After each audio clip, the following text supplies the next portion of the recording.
നമസ്കാരം. ഇന്ന് ഞാൻ നിങ്ങളുമായി പങ്കുവെക്കാൻ ഉദ്ദേശിക്കുന്നത് ഉത്തമ ഗൃഹയോഗം എന്നതിനെ കുറിച്ചാണ്. ധാരാളം ആൾക്കാർ പലതരത്തിലുള്ള ചോദ്യങ്ങളും ചോദിക്കാറുണ്ട്.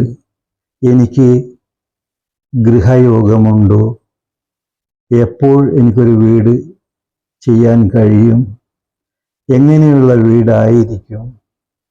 അത്തരം എന്തെങ്കിലും യോഗം എൻ്റെ ജാതകത്തിലുണ്ടോ? തീവ്രമായ പരിശ്രമങ്ങൾ നടത്തിയിട്ട് ചിലപ്പോൾ അത് സാധിക്കാതെ വരുമ്പോഴായിരിക്കും ഇത്തരം വ്യക്തികൾ ജ്യോതിഷികളെ സമീപിക്കുക. യഥാർത്ഥത്തിൽ ശ്രമത്തിനാണ് നമ്മൾ പ്രാധാന്യം കൊടുക്കേണ്ടത്. എന്നാലും ജാതകത്തിലും നമ്മുടെ ഓരോ വ്യക്തികളുടെയും ജാതകത്തിൽ ഇതിന് ചില ഇൻഡിക്കേഷൻസ് ഉണ്ട്. ഋഷിമാർ നമ്മുടെ എല്ലാ ജീവിത തുറകളെ പറ്റിയും ചിന്തിച്ചിട്ടുണ്ട്. അതിനു വേണ്ട ഒരുപാട് ഉപദേശങ്ങൾ നമുക്ക് ജാതകങ്ങളിൽ കൂടി, നമ്മുടെ ഈ അസ്ട്രോളജിയിൽ കൂടി നമുക്ക് തരുന്നുണ്ട്. അത് നമ്മൾ പഠിക്കണം. അതിൻ്റെ ദോഷങ്ങൾ എവിടെയാണ് ഉള്ളതെങ്കിൽ അതിനൊരു പരിഹാരം കാണണം.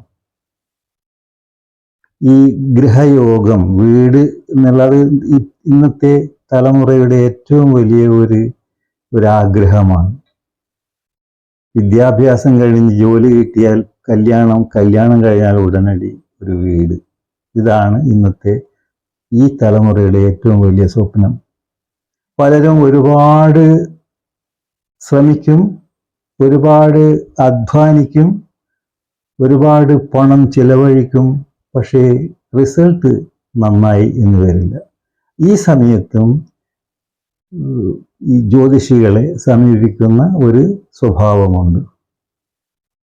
കാരണം നമുക്ക് ഈ വീട് എന്ന് പറഞ്ഞാൽ നമ്മളെ ഒരു സങ്കല്പത്തിൽ സ്വർഗലോകം പോലെ, അതായത് ഇന്ദ്രൻ്റെ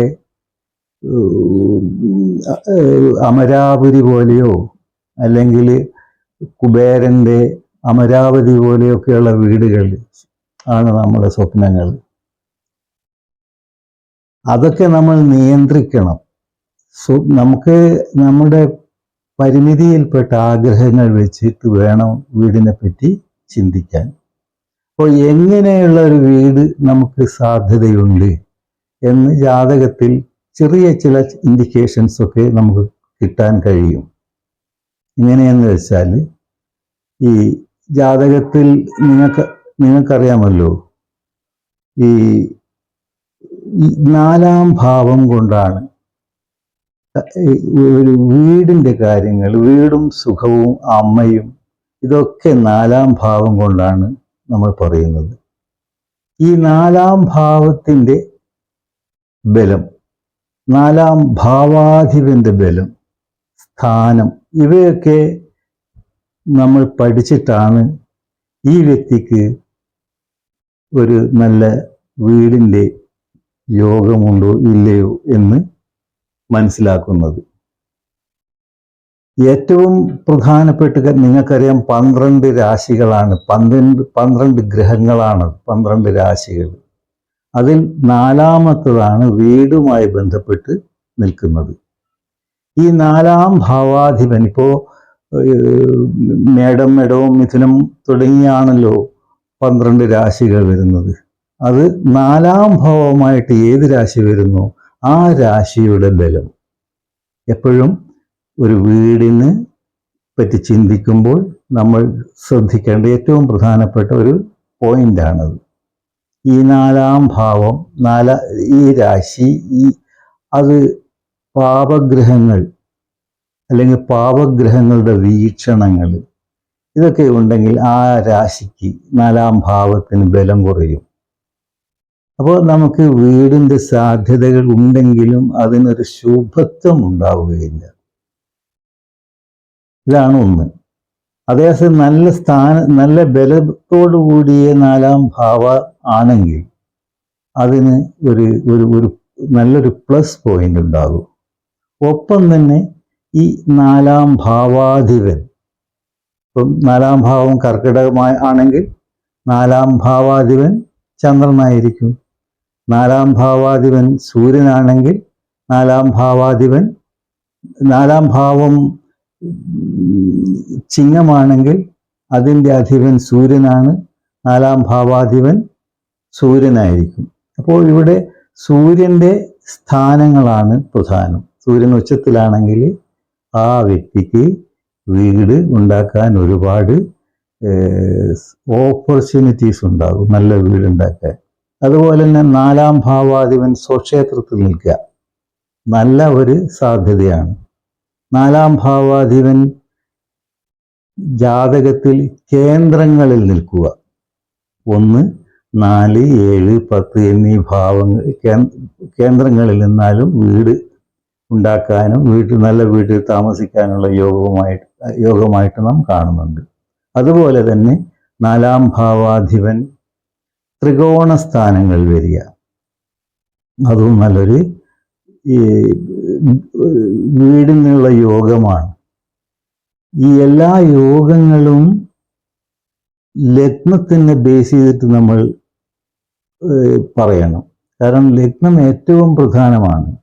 ഈ 4-ാം ഭാവാധിപൻ എവിടെ നിൽക്കുന്നുവോ ആ 4-ാം ഭാവാധിപൻ ലഗ്നവുമായി ബന്ധവും ഉണ്ടായിരിക്കും. എന്നാലേ നമുക്കതിനുള്ള പ്രയോജനമുണ്ടാവുകയുള്ളൂ. യോഗമുണ്ടായതുകൊണ്ട് നമുക്കതിന് പ്രാക്ടിക്കലായിട്ട് നമുക്കത് അനുഭവ യോഗം വരണമെങ്കിൽ 4-ാം ഭാവാധിപന് ബലമുണ്ടായിരിക്കണം, ഒപ്പം ബലവാനായ ലഗ്നാധിപനുമായിട്ട് ബന്ധവും ഉണ്ടായിരിക്കണം. ഇത് രണ്ടും ചേർന്നാൽ നല്ല ഒരു ഗ്രഹയോഗമാണ് ഉണ്ടാവുക. പിന്നെ 4-ാം ഭാവത്തിൽ നല്ല ശുഭഗ്രഹങ്ങൾ നിൽക്കുക. ഏറ്റവും പ്രധാനമായിട്ട് നിങ്ങൾക്കറിയാമല്ലോ, ഈ വീടിൻ്റെ കാര്യത്തിൽ നമ്മൾ പറയുമ്പോൾ വീടിൻ്റെ കാരകത്വമുള്ളത് ശുക്രനാണ്. ജാതകത്തിൽ ശുക്രൻ ബലവാനായിട്ട് നല്ല സ്ഥാനങ്ങളിലൊക്കെ നിൽക്കുന്നുണ്ടെങ്കിൽ അദ്ദേഹത്തിന് വീടിനുള്ള സാധ്യത വളരെ കൂടുതലാണ്. അതുപോലെ തന്നെ ശുക്രനും വ്യാഴവും ചേർന്നിട്ടുള്ള യോഗമുണ്ടെങ്കിൽ ഇതൊക്കെ ലഗ്നവുമായിട്ടും ബന്ധം വരണം. നല്ല വീട്, വലിയ സൗകര്യങ്ങളോടുകൂടിയ വീടിൻ്റെ യോഗമാണ്. ഗജകേസരി യോഗം ഒരു ജാതകത്തിലുണ്ടെങ്കിൽ ആ വ്യക്തിക്കും നല്ല വീടിനുള്ള യോഗമാണ്. അതുപോലെ ഈ 4-ാം ഭാവവും 1-ാം ഭാവവുമായിട്ടൊക്കെ പരിവർത്തനം ചെയ്ത് നിൽക്കുക, അല്ലെങ്കിൽ 4-ാം ഭാവാധിപനും 9-ാം ഭാവാധിപനും തമ്മിൽ യോഗം ചെയ്ത് നിൽക്കുക, ഇതൊക്കെ നല്ല വീടിനുള്ള യോഗമാണ്, നല്ല വീടുണ്ടാക്കാനുള്ള യോഗമാണ്. അത് നമ്മൾ എന്ത് ചെയ്യണമെന്ന് വെച്ചാൽ ഏറ്റവും പ്രധാനപ്പെട്ട ശുഭഗ്രഹങ്ങളെ കണക്കിലെടുക്കണം. വ്യാഴം, ശുക്രൻ, ബുധൻ എന്നീ ചന്ദ്രൻ ഇവരൊക്കെ നല്ല ബലവാന്മാരായിട്ടൊക്കെ നിൽക്കുന്നുണ്ട്. 4-ാം ഭാവവുമായിട്ടും ലഗ്നവുമായിട്ടൊക്കെ ബന്ധമുണ്ടെങ്കിൽ ആ വ്യക്തിക്ക് നല്ല വീടിനുള്ള യോഗം തീർച്ചയായിട്ടും ഉണ്ടാകും. പിന്നെ മറ്റൊന്ന് നമ്മൾ കൺസിഡർ ചെയ്യേണ്ടത് 4-ാം ഭാവാധിപനും 4-ാം ഭാവാധിപൻ്റെ ദശയോ അന്തർദശയോ ഒരു അനുകൂലമായ നമ്മുടെ ജീവിതത്തിലെ സമയത്ത് വരണം. ഒരു വീടിന് അനുകൂലമായിട്ടുള്ള ഗ്രഹങ്ങളുടെ ദശകൾ കുട്ടിക്കാലത്തൊക്കെ വന്നാൽ അത് ആ സമയം മിസ്യൂസ് ചെയ്തു പോകും, അത് നമുക്ക് ഉപയോഗപ്രദമാവില്ല. വാർദ്ധക്യത്തിൽ വന്നാലും അതുകൊണ്ട് പ്രയോജനം വരില്ല. നമുക്ക് ഈ ഗ്രഹയോഗങ്ങൾ എന്ന് പറഞ്ഞാൽ അത് അപ്രോപ്രിയേറ്റ് ആയിട്ടുള്ള സമയത്ത് കിട്ടണം. അതിനു വേണ്ടി നമ്മൾ എന്ത് ചെയ്യണം? ഒരു വീടിനെ പറ്റി ചിന്തിക്കുമ്പോൾ നമുക്ക് അതിനെപ്പറ്റി ഒരു ബോധം വേണം. എനിക്ക് എങ്ങനെയുള്ള വീടായിരിക്കണം വേണ്ടത്, എൻ്റെ താല്പര്യങ്ങൾ എന്തൊക്കെയാണ്. ഒപ്പം വേണമെങ്കിൽ നിങ്ങൾക്ക് ഒരു അസ്ട്രോളജി കൺസൾട്ടൻസി കൂടെ നടത്താം. ആരാണിപ്പോൾ വ്യാഴമൊക്കെയാണ് വീടുമായി ബന്ധപ്പെട്ട് ശക്തമായിട്ട് നിൽക്കുന്നതെങ്കിൽ വലിയ വീടിൻ്റെ യോഗമാണത്. അല്ലെങ്കിൽ ശുക്രനാണ് അങ്ങനെ ഒരു ബന്ധത്തിൽ നിൽക്കുന്നതെങ്കിൽ വളരെ ഫലാഷ്യസ് കൂടാതെ വളരെ സൗകര്യങ്ങളോടുകൂടിയുള്ള വീടായിരിക്കും. അപ്പോൾ അതൊക്കെ നോക്കിയിട്ട് വേണം നമ്മൾ നമ്മുടെ വീടിനെ പറ്റിയുള്ള ചിന്തകൾ ക്രമപ്പെടുത്താൻ. കാരണം നമുക്ക് വീട് അല്ലെങ്കിൽ വീടിൻ്റെ സുഖം അത് നമ്മൾ തന്നെ ക്രിയേറ്റ് ചെയ്യുന്നതാണ്. ഈ സ്വർഗലോകം, അമരാപുരി, അളകാപുരി, ഇതൊക്കെ ഉണ്ടെങ്കിലും നമുക്ക് കാണാം ശിവന്റെ വീട് കൈലാസം. അവിടെ നിങ്ങൾക്കറിയാം ഒരു ബിൽഡിങ്സ്, ഒരു കൺസ്ട്രക്ഷൻ ഇല്ല അവിടെ. എന്നാലോ അത് അതിമനോഹരമായിട്ടുള്ളൊരു ജീവിതം അവിടെ ഉണ്ട്, ഒരു വീട് അവിടെയുണ്ട്. പക്ഷെ അതെങ്ങനെയാണ് ഉണ്ടാകുന്നത്? അത് നമ്മുടെ മാനസികമായിട്ടുള്ള പൊരുത്തപ്പെടലാണ്. വീട് എന്നുള്ള സങ്കല്പം എപ്പോഴും ഈ ജ്യോതിഷത്തിലും ഒപ്പം തന്നെ നമുക്ക് ഈ വാസ്തുശാസ്ത്രത്തിലും പഠിക്കണം. ശാസ്ത്രവും ഇതിനോടൊപ്പം ചേർക്കണം. ഒന്ന് ഈ നമ്മുടെ ദൈവികമായിട്ടുള്ള കാര്യങ്ങളാണ് ഈ വീടിനെ പറ്റി ജാതകത്തിൽ കൂടി മനസ്സിലാക്കാൻ കഴിയുക. അതേ സമയത്ത് വാസ്തുശാസ്ത്രം അത് പ്രായോഗികമാണ്, കൺസ്ട്രക്ഷൻ വർക്കുകളാണത്. പലതും നമ്മൾ ചെയ്തിട്ട് നമുക്ക് വീടിൻ്റെ നമുക്ക് ഉപകാരപ്രദമായ സന്തോഷം തരുന്ന ഒരു വീടിൻ്റെ നിർമ്മാണത്തിന് അത് വാസ്തു കൂടി നമ്മൾ ചേർത്തുകൊണ്ട് പഠിക്കണം. വാസ്തു വളരെ പ്രധാനമാണ്. കാരണം ഈ രണ്ടും, ജ്യോതിഷത്തിലും വാസ്തുശാസ്ത്രത്തിലും നമുക്ക് ഉണ്ടാകുന്ന എല്ലാ ഗുണദോഷങ്ങളും നിയന്ത്രിക്കുന്നത് ഈ പഞ്ചഭൂതങ്ങളുടെ ബേസിലാണ്.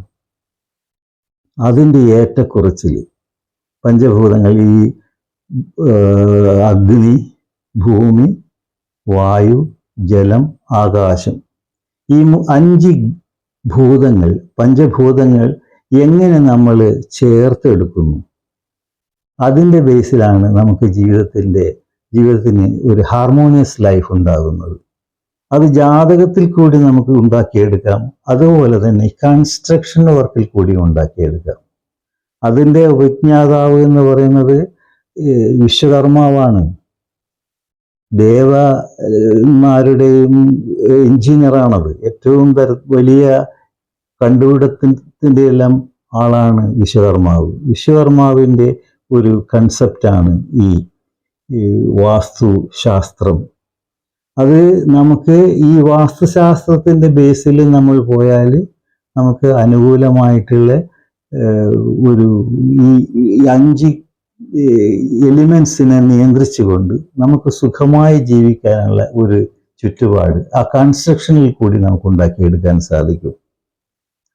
കാരണം നിങ്ങൾ ഈ വലിയ സ്വർഗലോകവും അമരാപുരിയും അളകാപുരിയും ഒക്കെ കൺസ്ട്രക്ട് ചെയ്തത് വിശ്വകർമാവാണ്. അതുകൊണ്ട് തന്നെയാണ് അതിൻ്റെതായ ചില പ്രാധാന്യങ്ങൾ നിങ്ങൾക്കതിൽ കാണാം. എന്നും അവരുടെ അഭിവൃദ്ധിയും സന്തോഷവും സുഖവുമാണ്.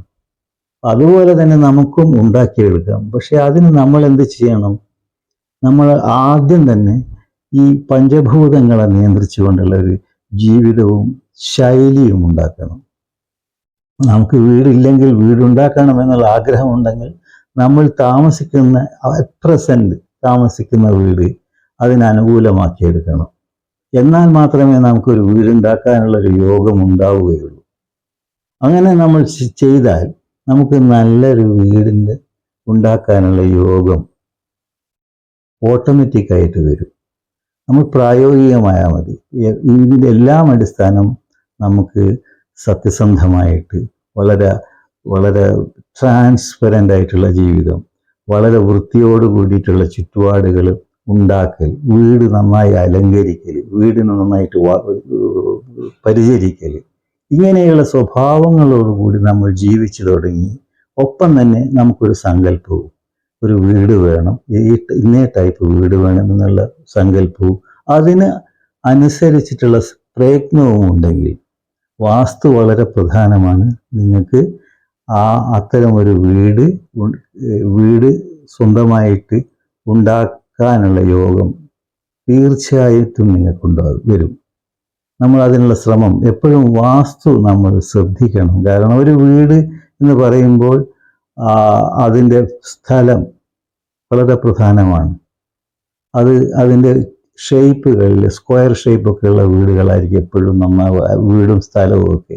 അതിനെ നമ്മൾ അറേഞ്ച് ചെയ്യണം. അതിനനുസരിച്ച് വാസ്തുവിൻ്റെ ശക്തി, വാസ്തു നമുക്ക് ഗുണപ്രദമായി വരുന്ന തരത്തിൽ നമ്മൾ സ്ഥലം ആദ്യം ഉണ്ടാക്കണം. അതിനനുസരിച്ച് വീട് നല്ല ബ്രഹ്മസ്ഥാനവും അങ്ങനെ തന്നെ ഈ ഈശാന കോണും നിര്യതി കോണൊക്കെ നന്നാക്കിയെടുത്ത് വേണ്ട കാര്യങ്ങൾ വേണ്ട സ്ഥലത്ത് ചെയ്തു വെച്ചാൽ നമുക്കൊരു പ്രത്യേക എനർജിയും യോഗവും ഉണ്ടാകും. അത് നമ്മൾ പ്രാക്ടീസ് ചെയ്യണം. വീട് എടുക്കാൻ ഉദ്ദേശമുണ്ടെങ്കിൽ അതിനു മുമ്പ് തന്നെ നമ്മൾ ഇത്തരം കാര്യങ്ങളിൽ ശ്രദ്ധ കൊടുക്കണം. എന്നിട്ട് വേണം വീട്ടിൻ്റെ കാര്യത്തിലേക്ക് പോകാൻ. അങ്ങനെ പോയാൽ നമുക്ക് വളരെ